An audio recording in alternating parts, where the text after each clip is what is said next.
Hello everyone, my name is Gopika Sharma. Welcome to progress tutorial. आज के इस वीडियो में हम बात करने जा रहे हैं अपने क्लास 11th के चैप्टर 1 के बारे में, which is nature and purpose of business, जिसका आज का हमारा टॉपिक है बिजनेस एक्टिविटीज़। सबसे पहले जब हम जान लेते हैं बिजनेस एक्टिविटीज़ क्या होती हैं। बिजनेस एक्टिविटीज़ दो तरह से डिवाइड होती हैं। पहला है इंडस्ट्री और दूसरा है कॉमर्स। इन दो एक्टिविटीज़ के अंडर में भी बहुत सारी एक्टिविटीज़ आती हैं, बहुत सारे पॉइंट्स आते हैं। तो सबसे पहले हम अपना पॉइंट लेंगे industry. Industry is all about basically converting the raw material into a finished goods. The process, the activities which include the conversion और creating a utility from raw material into a finished good is called industry. Industries का basic purpose ये होता है कि वो एक useful product बनाए raw material से फिनिश्ड गुड में।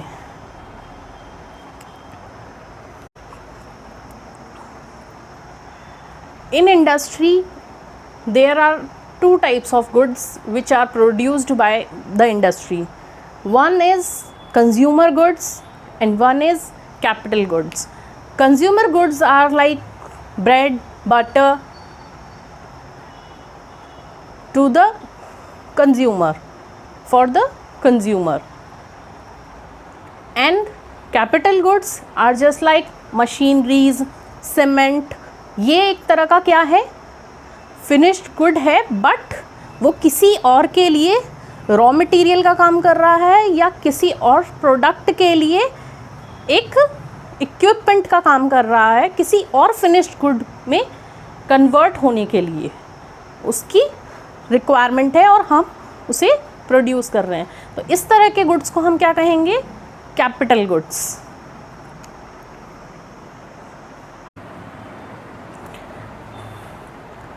Primary industries. Primary industries are all about which is concerned with extraction of natural resources, extraction from natural resources and reproduction of living species.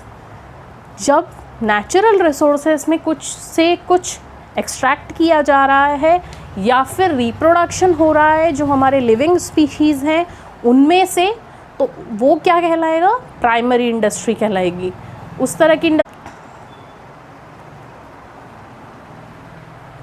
Primary industry के बारे में जब हम बात करते हैं तो इसके दो सब पार्ट इंडस्ट्रीज़ हैं, which is extractive industry and genetic industry. Extractive industry के बारे में जब हम यहाँ बात करते हैं तो extractive industry is all about, it is involves in extraction of something from natural resources, for example minerals from earth, fishes from rivers and oceans, timber from forest। ये सभी चीज़ें क्या हैं, डायरेक्टली भी एक फिनिश्ड गुड की तरह use हो सकती हैं और ये एक रॉ मटेरियल की तरह भी यूज़ हो सकती है किसी और अदर इंडस्ट्री के लिए। ठीक है, तो इस तरह की जो एक्सट्रैक्शन कर जो हमें नेचुरल रिसोर्सेज से जो एक्सट्रैक्शन से हमें प्रोड्यूस होता है प्रोडक्ट या रॉ मटेरियल, से हम क्या बोलते हैं, एक्सट्रैक्टिव इंडस्ट्री।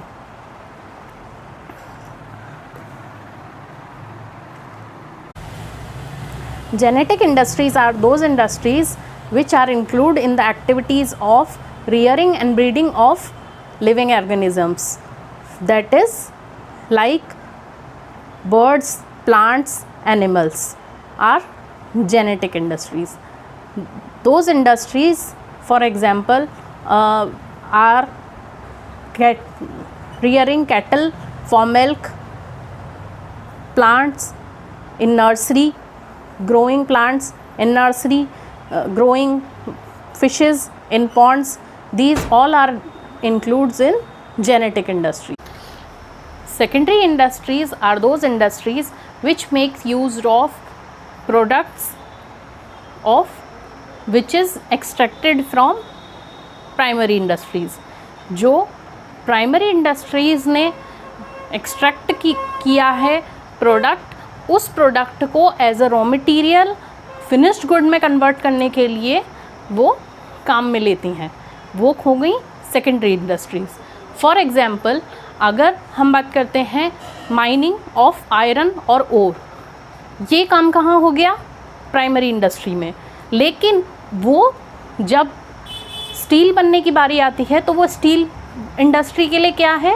एक रॉ मटेरियल है, एक सेमी फिनिश्ड गुड है।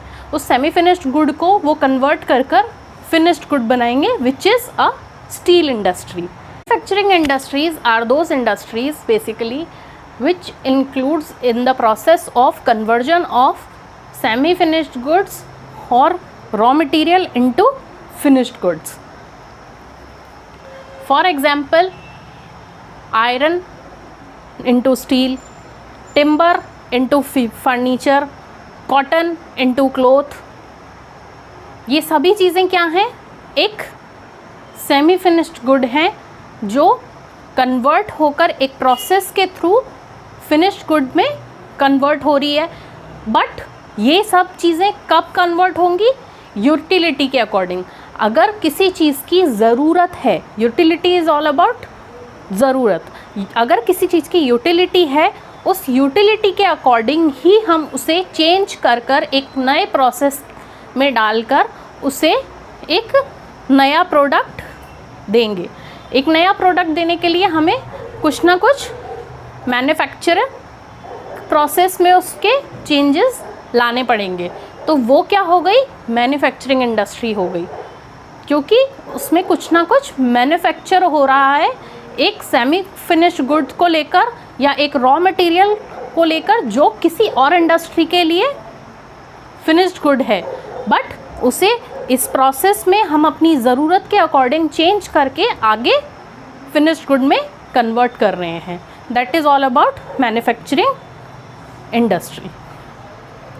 उसके बाद हम आ जाते हैं कंस्ट्रक्टिव इंडस्ट्री पे। जब बात कंस्ट्रक्टिव इंडस्ट्री की आती है तो constructive industry is all about the industry जिसमें क्या चीज़ें मैन्युफैक्चर होती हैं?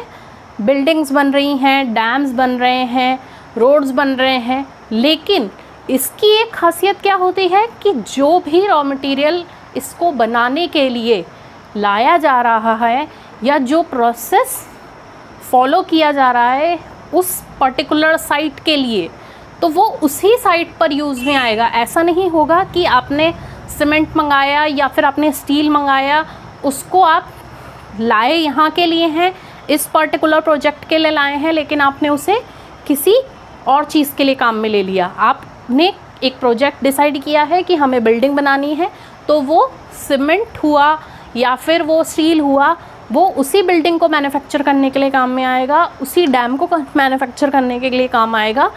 बट वो ऐसा नहीं है कि वो किसी थर्ड चीज़ के पास जाकर या किसी थर्ड इंडस्ट्री के पास जाकर वो यूज़ में आ जाएगा, ऐसा नहीं होगा। तो इस तरह की इंडस्ट्रीज़ क्या कहलाती हैं? Constructive industries.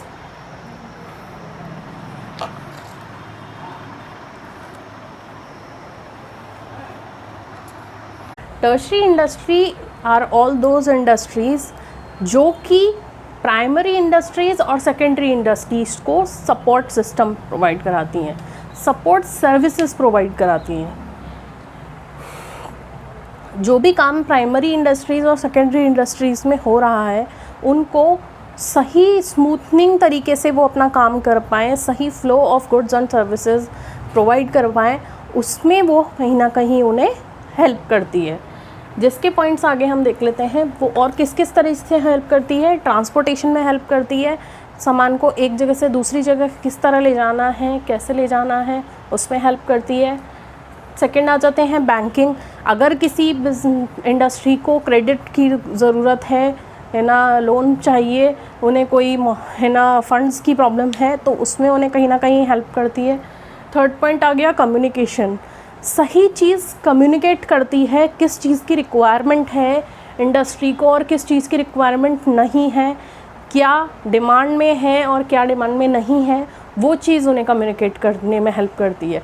तो बेसिकली वो उन्हें सर्विस प्रोवाइड कर रही है उनके काम को सही वे में, सही फ्लो में लाने के लिए। उसके बाद इंश्योरेंस में हेल्प करती है। अगर किसी इंडस्ट्री के ऊपर कोई भी रिस्क रहती है तो उस रिस्क को वो कैसे बियर करेंगे, किस तरह से उन्हें आगे उसमें मूव ऑन होना होगा और क्या एक्शंस उन्हें लेने होंगे जिससे वो उन बैरियर्स को हटा पाएंगे और रिस्क को सही तरीके से बियर कर पाएंगे और कम से कम नुकसान उनका होगा अगर वो इंश्योरेंस सही तरीके से, सही एक्सचेंज में, सही रूप में वो लेते हैं। तो एडवर्टाइजिंग में हेल्प करती है।